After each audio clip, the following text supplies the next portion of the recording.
Muy bien, y nuestro invitado esta noche es el internacionalista Farid Kajat. ¿Cómo está, Farid? ¿Qué tal? Bien, buenas noches. Comentábamos entonces en la presentación que lo que se viene el 5 de octubre son unas elecciones muy importantes en Brasil porque tras 3 periodos consecutivos en los que ha gobernado el Partido de los Trabajadores, que es el partido de Lula, podría esa situación cambiar dramáticamente. Hasta hace un año conversábamos fuera de cámaras, Dilma Rousseff, que es la actual presidente y candidata a la reelección, tenía una ventaja holgada, era una especie de Castañeda en el panorama electoral. ¿Y qué ha pasado? Sí, tenía, cerca del 80% de aprobación hace poco más de un año y la discusión en ese entonces era si su triunfo se produciría en primera o en segunda vuelta.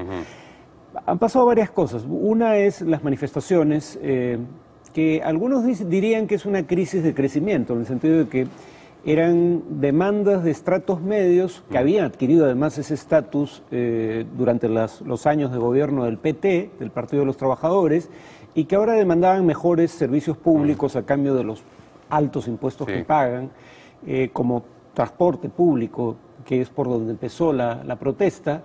Ha pasado también el Mundial. Que según todos los indicios no ha hecho mayor diferencia. Nadie culpa a Rousseff por el 7-1. Pero se esperaba que hiciera diferencia a favor. Y no ocurrió. Bueno, se suele decir que, de hecho hay estudios que indican que un Mundial de Fútbol puede agregar hasta medio punto al producto del año siguiente.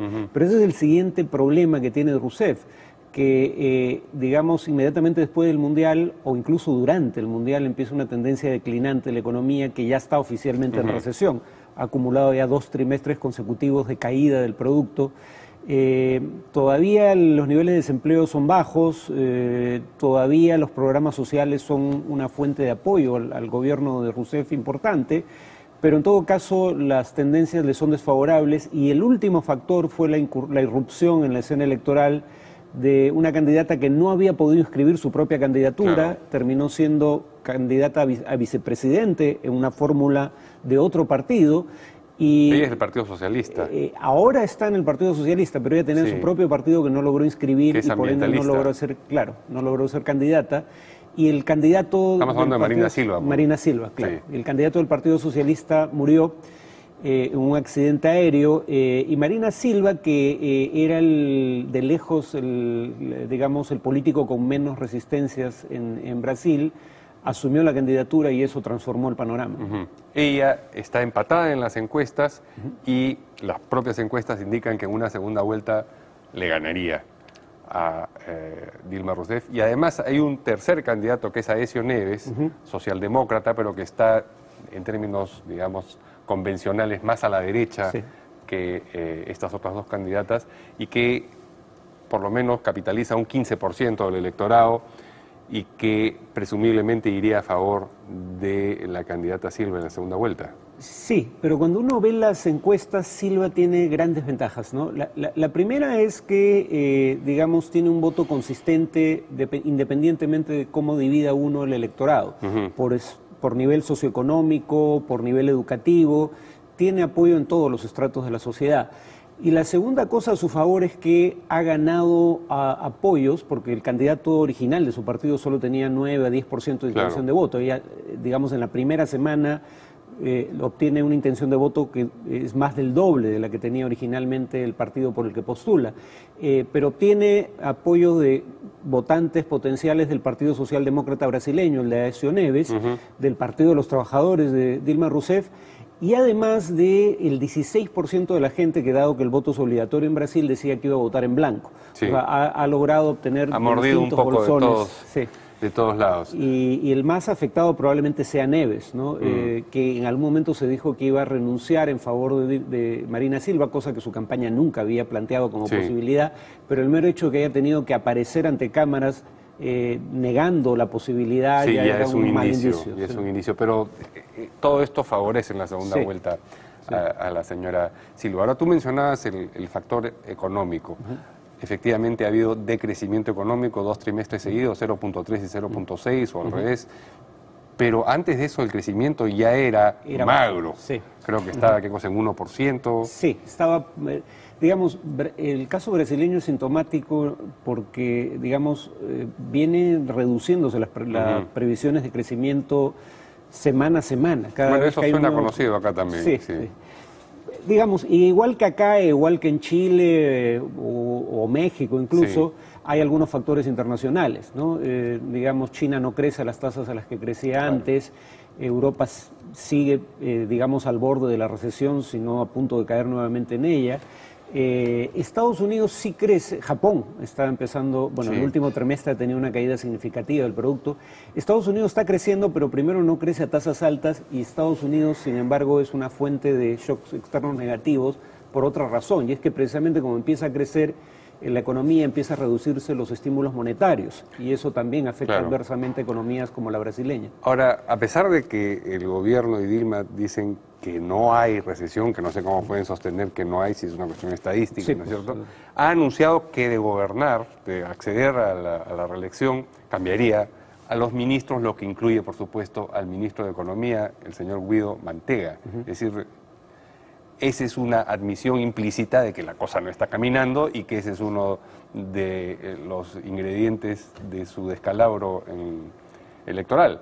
Claro, porque si bien ya es un hecho que hay recesión, digamos, la forma en que eso se define habitualmente es 2 trimestres consecutivos de caída del producto y eso acaba de ocurrir oficialmente, así que no hay forma de negarlo. Pero no es solo por factores externos, aunque existen factores externos que ayudan a explicar la tendencia, también hay problemas internos. Por ejemplo, en otras circunstancias, ante problemas de déficit fiscal, uno podría, por ejemplo, elevar los impuestos, pero Brasil tiene una de las presiones tributarias más altas del mundo en desarrollo, entonces no hay mayor margen para elevar impuestos. Uno podría, digamos, qué sé yo, elevar tasas de interés para reducir la inflación, pero en un contexto de recesión eso puede agudizar la recesión. Entonces, la situación económica no solo es mala, sino que por los problemas de la economía brasileña no hay mucho margen de maniobra en lo inmediato. Hay, digamos, podría haber mayor gasto público, pero ya hay un déficit fiscal relativamente alto. Las circunstancias creo que no van a ser buenas en el primer año del próximo gobierno, sea quien sea el presidente. Pero he leído comentarios de analistas distintos, de varios lugares de Latinoamérica, que consideran que un eventual gobierno de la señora Silva sería, voy a citar, más amigable con o con los negocios que el que estaría de salida. Bueno, Marina Silva ha demostrado ser una candidata de una astucia, lo cual no siempre es bueno, porque esa astucia a veces se refleja en no hacer precisiones que puedan alienar bolsones electorales. Pero ha sido suficientemente astuta como para presentarse como la candidata que va a regresar a las políticas, digamos, fiscales sanas y políticas macroeconómicas sanas que fomentan el crecimiento que tuvieron en Brasil bajo el Partido de la Socialdemocracia Brasileña, del candidato Aécio Neves, manteniendo las políticas sociales que tanta rédito electoral le han dado al Partido de los Trabajadores. Es una suerte de justo medio aristotélico y parece estar funcionando el mensaje. En materia de política económica, proviniendo ella de la izquierda, sin embargo, ha adoptado más bien las banderas. Ambientalista, uno pensaría que el intervencionismo económico está garantizado. Pero cuando uno ve su programa y cuando ve su equipo, digo, uno de quienes la rodea es la principal heredera de uno de los principales bancos de Brasil, y su oferta económica es claramente liberal. Y eso más bien le podría haber alienado votos de izquierda, pero no lo suficientes como para contrarrestar la tendencia general de crecimiento.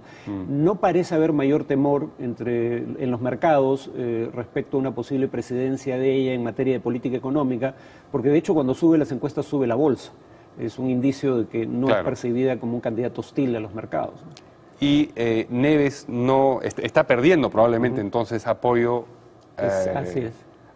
Por la simpatía hacia esta nueva candidatura. El otro ingrediente que tiene que estar minando las posibilidades del PT es la corrupción. Sí, el último escándalo es producto de las filtraciones de declaraciones que hace un ex alto funcionario de Petrobras, la gran empresa de hidrocarburos, que si bien ha sido en lo esencial privatizada, el Estado tiene un paquete accionario que le da, control sobre el gobierno corporativo. Este funcionario que ha admitido los cargos en su contra por corrupción, distintos cargos de corrupción, la forma de defenderse ha sido diciendo, bueno, voy a colaborar con la justicia, efectivamente, voy a colaborar con la justicia a cambio de... y esto llega hasta Dilma. No llega hasta Dilma, lo interesante es que llega gente del PT, pero no llega... Dilma Rousseff, su defensa ha sido, primero, esta es una versión de alguien que admite haber cometido delitos, entonces habría que tomarlo con pinzas, esto no es un hecho consumado. Claro. Y en segundo lugar, nadie del actual gobierno está involucrado, pero sí gente de alto rango del partido. En algún momento de la administración de Dilma Rousseff, no del gobierno, los dos gobiernos anteriores. Hasta donde tengo entendido, porque estos son filtraciones, sí, claro, ¿no? Aparecidas en una revista brasileña, es gente más bien de la dirigencia de su partido, ¿no? Pero no he visto que sea gente de alto rango de gobierno. Que ha tenido cargos ni en el legislativo ni en el ejecutivo. Claro, pero ahí lo que perjudica a Dilma Rousseff es, primero, que llueve sobre mojado, porque el PT ya tiene escándalos previos de corrupción que sí han sido demostrados judicialmente. Que han salido, claro, entonces es más de lo mismo. Y en segundo lugar, esto, pese a que el ex candidato del Partido Socialista, por el cual postula ahora Marina Silva, y ya fallecido, está sindicado como uno de los que habrían participado en estos escándalos de corrupción. Silva había, de hecho, durante la campaña una cuestión significativa de el decir, si bien tenemos una influencia decisiva como Estado en el gobierno corporativo de Petrobras, no la vamos a usar para fines políticos, no la vamos a usar para forzar a Petrobras a vender petróleo subsidiado, ni para maniobras como las que estamos viendo, ¿no? Y en ese sentido se curó en salud, ¿no? Bien, vamos a hacer una pausa y regresamos para conversar sobre las implicancias internacionales de un eventual cambio de gobierno en Brasil. Muy bien, continuamos aquí en Rumbo Económico hablando sobre lo que podría ocurrir en las elecciones en Brasil el próximo mes con nuestro invitado, el internacionalista Farid Cajat. Si pierde Dilma Rousseff y gana la señora Silva en Brasil, ¿qué consecuencias tendría eso para las relaciones entre Brasil y el resto de Latinoamérica, que como sabemos bajo Lula y también de alguna manera bajo Dilma Rousseff ha estado pues en una cierta alineación planetaria con Venezuela, con Argentina y digamos los gobiernos populistas y no muy ortodoxos en el respeto a digamos la democracia tal cual se le entiende en otros países? Bueno, ahí seguiría una tendencia que ya empieza con Dilma Rousseff. A diferencia de Lula, que llamó explícitamente al voto por Chávez, sí, claro. Dilma Rousseff, perdón, en general no le ha dado tanta importancia a la política exterior como Lula, pero en segundo lugar, o específicamente a Itamaraty, la Cancillería, pero en segundo lugar, no ha tenido una relación tan estrecha con los gobiernos del ALBA, aunque sigue siendo una relación cercana. Marina Silva ahí sí podría representar un cambio porque ella, por ejemplo, en temas como el de Cuba, sobre el cual se ha pronunciado de manera explícita. ¿En qué sentido? Eso es lo interesante. Por un lado está de acuerdo con la posición oficial actual en el sentido de que el embargo comercial contra Cuba es contraproducente y debe cesar. Y que Cuba, la forma de hacer que Cuba tenga una transición política hacia un régimen distinto es tratando de incorporar a Cuba a los foros regionales y no aislándola diplomáticamente. Ahí hay continuidad más bien. Sin embargo, también se ha pronunciado explícitamente en favor de liberar presos políticos en Cuba y de que en Cuba haya, tarde o temprano, elecciones competitivas y por ende un régimen democrático.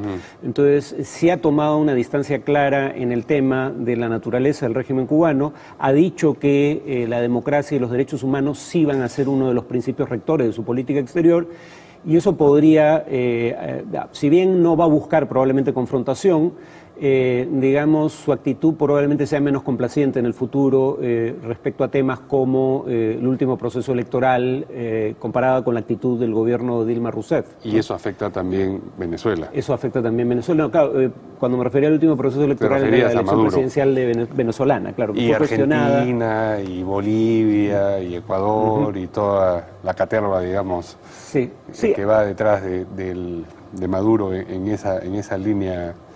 Aunque, digamos, el gobierno más criticado por... Finalmente, ha habido una suerte de consenso de mínimos, ¿no?, en América Latina. El tema es que ya no importa mucho cómo gobiernes entre elección y elección, siempre y cuando al menos la elección sea legítimamente competitiva.